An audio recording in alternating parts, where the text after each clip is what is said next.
महात्मा गौतम बुद्ध की बेहतरीन प्रेरक और शिक्षाप्रद कहानियाँ हैं, जिनकी सीख और शिक्षा जिंदगी बदल देने वाला है। आप इन गौतम बुद्ध की कहानियाँ को जरा ध्यान से पढ़ना और उनका जो सार हो उसे ग्रहण करना।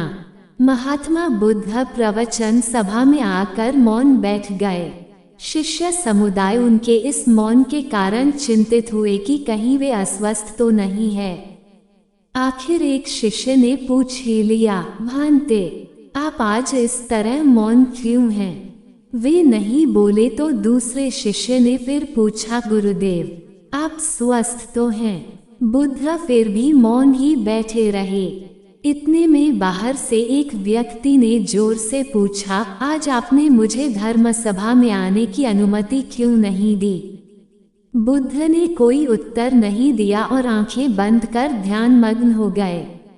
वह बाहर खड़ा व्यक्ति और जोर से बोला, मुझे धर्म सभा में क्यों नहीं आने दिया जा रहा है?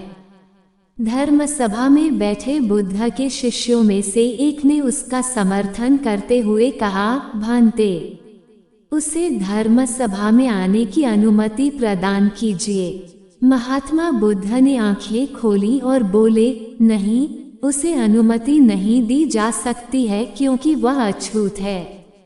अछूत? मगर क्यों?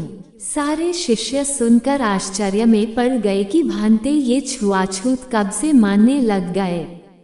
महात्मा बुद्ध ने शिष्य समुदाय के मन के भावों को ताड़ते हुए कहा, हाँ, वह अछूत है।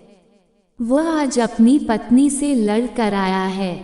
क्रोध से जीवन की शांति भंग होती है। क्रोधी व्यक्ति मानसिक हिंसा करता है। इस क्रोध के कारण ही शारीरिक हिंसा होती है। क्रोध करने वाला अछूत होता है क्योंकि उसकी विचार तरंगे दूसरों को भी प्रभावित करती हैं। उसे आज धर्म सभा से बाहर ही रहना चाहिए। उसे वहां खड़े रहकर पश्चाताप की अग्नि में तप कर शुद्ध होना चाहिए। शिष्यगण समझ गए कि अस्पृश्यता क्या है और अछूत कौन है। उस व्यक्ति को भी बहुत पश्चाताप हुआ। उसने कभी भी क्रोध न करने का प्रण लिया। बुद्ध ने उसे धर्म सभा में आने की अनुमति प्रदान की। बुद्ध, आम और बच्चे। गौतम बुद्ध किसी उपवन में विश्राम कर रहे थे। तभी बच्चों का एक झुंड आया और पेड़ पर पत्थर मारकर आम गिराने लगा। एक पत्थर बुद्ध के सर पर लगा और उससे खून बहने लगा। बुद्ध की आंखों में आंसू आ गए। बच्चों ने देखा तो भयभीत हो गए। उन्हें लगा कि अब बुद्ध उन्हें भला बुरा कहेंगे। बच्चों ने उनके चरण पकड़ लिए और उनसे क्षमा याचना करने लगे। उनमें से एक बच्चे ने कहा, हमसे बड़ी भूल हो गई है। मेरी वजह से आपको पत्थर लगा और आपके आंसू आ गए। इस पर बुद्ध ने कहा, बच्चों, मैं इसलिए दुखी हूँ कि तुमने आम के पेड़ पर पत्थर मारा तो पेड़ ने बदले में तुम्हें मीठे फल दिए, लेकिन मुझे मारने पर मैं तुम्हें सिर्फ भय दे सका। बीता हुआ कल। गौतम बुद्ध की कहानियाँ। बुद्ध भगवान एक गांव में उपदेश दे रहे थे। उन्होंने कहा कि हर किसी को धरती माता की तरह सहनशील तथा क्षमाशील होना चाहिए। क्रोध ऐसी आग है जिसमें क्रोध करने वाला दूसरों को जलाएगा तथा खुद भी जल जाएगा।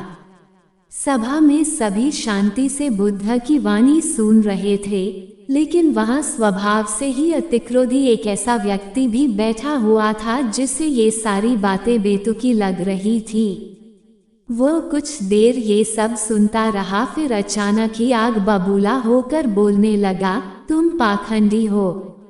बड़ी बड़ी बातें करना यही तुम्हारा काम है। तुम लोगों को भ्रमित कर रहे हो।